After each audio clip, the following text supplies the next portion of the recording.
I lost my fish. And what a horrible, horrible feeling that is. And I don't mean that the fish died. I'll explain. I mean that when you look in an aquarium, the fish that you added into this little container are just not there anymore. They've disappeared. Now, we've all had fish disappear in our aquariums, whether it's a shrimp or snail or small fish. It's really difficult to keep track of everybody in the 2000 because it's just such a big aquarium with so many fish within it. I mean, sometimes I see the discus, sometimes I don't. Sometimes I see the sunshine pleco. Oh, spoke too soon. But sometimes I don't. This aquarium, I've come to realize that I'm not going to see everybody every time I look into it. The stingray aquarium is a whole different story. There's only 3 rays in here, as well as a bichir who's over in that corner, but they're so easily spottable, and you know, all I gotta do is look in that tank and they're just right there. Same with the Asian arowana. 1 fish in 1 big tank. As soon as I walk in the gallery, it's literally the first 2 things that I see. And I've said this before, I take visual counts of every fish in the gallery every single day. Why? Because I have lost fish out here before. I've lost a stingray out here before, and by lost, I mean he was hiding behind the background, a place that it should never have gotten to get there, but it did. And for hours, I panicked, and the emotions and the feelings that I was going through were just absolutely horrible. I've also came out to the gallery where, you know, a fish jumped, and I seen it immediately, and, you know, it sucked and it hurt, but at least it was like an emotional dump all at once. And I'm a super emotional guy, so when I see a fish missing or a fish is dead or something like that, I prefer the fish to be, as morbid as this sounds, I would rather go through a fish dying than I can't find it at all whatsoever, because maybe a number of things might have happened. Maybe it's right behind the background again. Or maybe a fish died and the other fish ate it and you'll never know what happened to it. You're looking everywhere, it's not in the filters.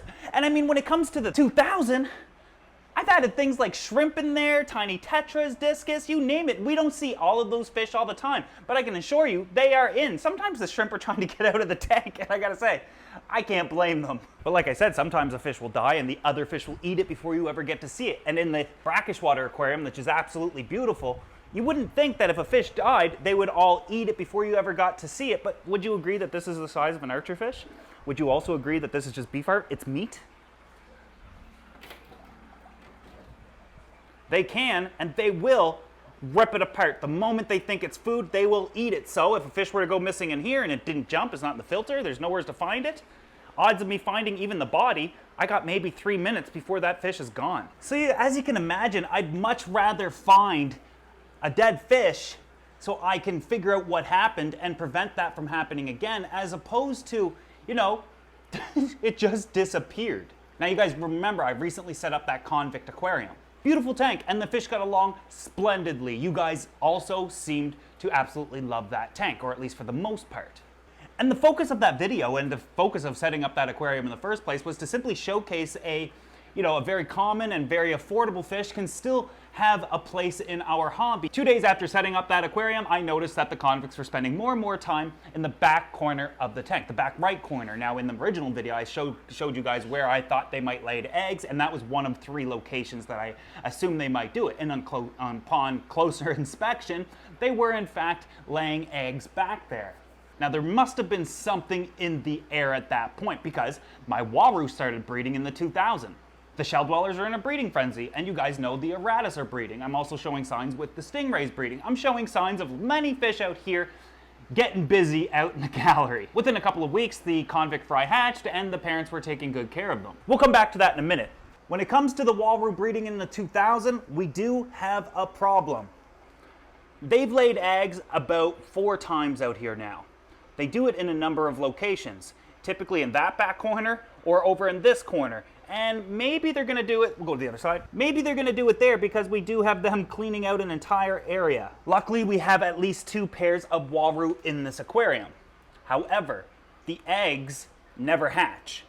And why is that? Well, maybe the tiger barbs are eating the eggs in the middle of the night. Unlikely, because the waru can chase them off. Perhaps it's the severums. Again, unlikely. Maybe it's the Corydoras. Unlikely. But these are the questions that I have to keep asking myself, like, who's eating the damn waru eggs?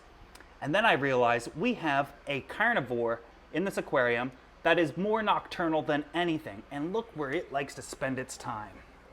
That damn sunshine pleco in the back is probably eating the fry and or the eggs before they ever get to become fry in the middle of the night. The Waru can't fight it off because plecos are armor plated. That's what they're built for. And because the sunshine pleco does like a little meat in its diet, it's not unlikely that it is eating the fry. So I have to admit, even though this is a beautiful aquarium, I will say that I would rather breed Waru in this than anything else. I've also been thinking maybe we take out all the tetras and anything that might potentially get in the way of my Waru breeding and let them have this entire aquarium. I don't know, let me know what you think about that. The Lake Tanganyika aquarium with the Frontosa as well as the African shell dwellers is doing remarkably well, and it always has. We got Big Daddy in the background running the show. He only shows up for food or comes out for food, but everybody's growing at a really quick rate. We do have what I would suggest is 2 males in this tank. One is right there, and then we got Big Daddy right there. And I would suggest maybe that's a female. We're just looking at their nuchal humps and the shapes of their heads, but I would suggest most of them are female. Then we have the shell dwellers over here. Now the shell dwellers are not necessarily breeding in this aquarium like I had thought originally. What is the difference between these guys? What is the difference between these guys if we see them? Notice that they stay close to their shells and they're all typically swimming in the same direction. A lot of that has to do with the flow of the water. It's coming this way, blowing down like in a circular motion, comes this way, and constantly circulates in the aquarium. Whereas if we look at this aquarium, the shell dwellers in the 40 gallon, we have a population explosion. The only flow in this tank is the air hose in the back because we're running a sponge filter. Now if we look closely, we will probably see fry absolutely everywhere, typically over on this side. They might have just hidden because I came over, but that's the only difference between the two. The flow in the tank versus the Tanganyika aquarium with the Frontosa is one big difference. Then of course we have natural predators, but we already did this in a 120 and the shell dwellers were breeding. So a few days ago, I went ahead and I turned the flow down. As you can see on this pump, it's at its lowest setting, where this one here, running the Oscar aquarium, is almost maximum, probably 70%. So we're gonna see what happens next. Perhaps the shell dwellers will breed. We do have males and females, but again, we'll have to see what happens. I will say that I had no clue that the Frontosa would eat my Anubias, but they are. Look over here. This side the shell dwellers dominate. The Anubias are perfectly fine. A little algae and detritus growing on it, but for the most part, they're just eating it over here. Man, this tank's awesome. Look at this house that they built. I just showed you guys this tank the other day, but the Aratus fry are doing well, and some of them are hatching. Anyways, back to the convict aquarium. So it's always interesting to watch a pair take care of their fry, and convicts a lot of the times can be fantastic parents. However, at some point, something went wrong in that tank. It appears to me as though the male turned on the female. The female wasn't in the tank anymore. I lost that fish. I didn't know where it was. Of course, my first initial reaction was to look around the tank, see if there's anything missing, or see if there's any water, or unfortunately, if there's a dried up fish. Then I noticed the male in the back corner, spending a lot of interest in that back corner, poking at it, nudging it, almost like chasing it. And then just for a split second, I see somebody's little head poke out from behind that background. The female somehow got back there, and I don't know how she did it. It is tight fitting. I don't silicone them in place anymore because I haven't had any issues with that ever. Just one time with the Stingray getting under it, and we fixed that. But that was years ago. Nothing ever since, but somehow she got into the back of it. Maybe she jumped over it, somehow squeezed in through the side. I'm not sure how she did it, but what I do know is she got back there for a specific reason. Either she was just curious or she was trying to get away from the male. Either way, I had to get her out of there. Now I'll admit that I didn't do it on day one that I discovered her back there. I thought maybe she's back there for her own reasons. Maybe she's finding refuge or food, or maybe she just likes it back there. Fish will do those sorts of things, and she'll come out on her own when she's good and ready. The next day, no changes, so of course, I had to act. I get her out from behind the background, I add her to the main portion of the tank, and immediately the male starts going after her. Now, cichlids being territorial, I decided let's rescape a little bit, create new territories. This would have been a high risk to the fry because the male might see them as a territorial threat and go after them, but a lot of the times if you're having problems within an aquarium, especially with cichlids, you can rearrange the tank and it can stop a lot of that aggression, at least for a short period of time, which is going to buy you a little bit more time to either separate, rehome, and or, figure something else out. And that's the case with the Auratus aquarium. A lot of people said these fish aren't going to work out in that tank long term. They're nothing but fighters. They're just going to fight nonstop. They're going to kill each other. And that's just not the case with me here.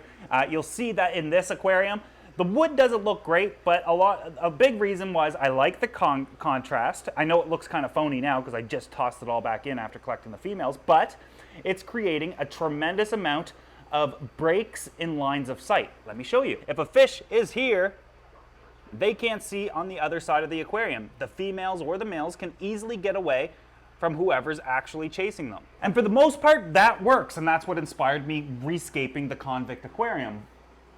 But it didn't work. The male kept going after her and kept attacking her, and so I have to decide, what am I gonna do with this female? Put her in a holding tank, or, well, if you guys remember how that video ended in the first place, we do have one problem with this aquarium, and that is their neighbor is simply not pleased that he has competition beside him.